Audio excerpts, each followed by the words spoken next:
His forebears have had thousands of years to adapt to the Kalahari, so he needs very little liquid, and he knows where to find it. An insignificant-looking dry twig tells him where to dig.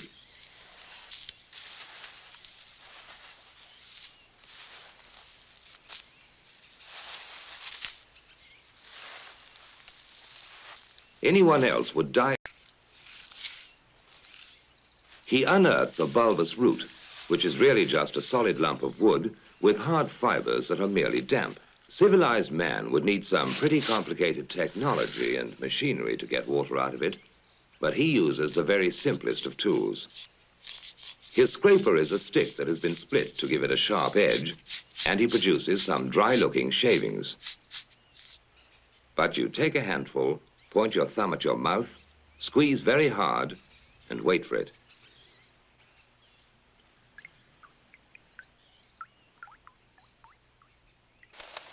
The baboons always have a secret supply of water, and they're not going to tell anybody where it is. And when a kalahari ventures into the deep Kalahari on a hunting trip, he has to find water, because unlike the Bushman, he doesn't know how to make liquid from a root. But he has his own way of finding out where the water is. First, he laboriously drills a hole in a giant ant heap when he is sure a baboon is watching him, because he knows baboons are incurably inquisitive. Next, he puts some wild melon seeds into the hole and works them in so that they drop into a hollow. Then he saunters off, knowing the baboon is burning with curiosity. The baboon doesn't trust that human being at all, so he plays it cool. But he's dying to know what gives in that confounded hole. Finally, Mr. Inquisitive can't take it any longer. He's got to know what's in there. He reaches in, grabs a fistful, and now his hand's too big to come out. If he had the sense to drop the seed, he could free his hand.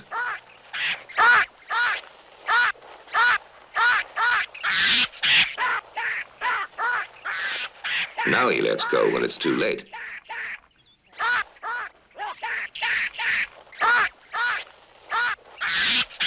So that was a smart enough way to catch a baboon, but he still has to make him talk.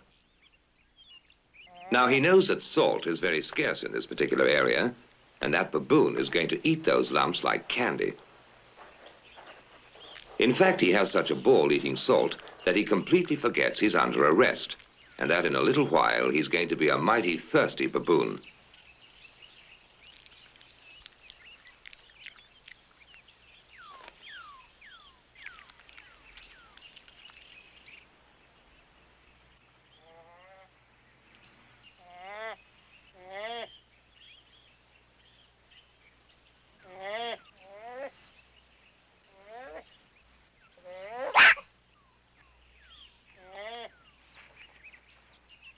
Next morning,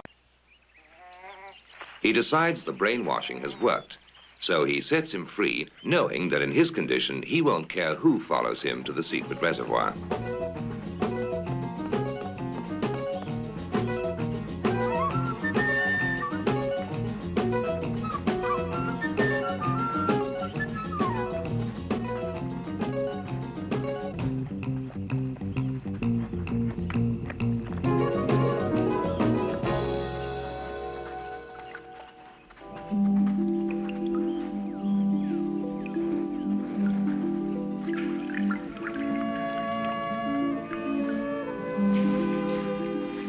The kalahari has no eyes for the beauty of the setting.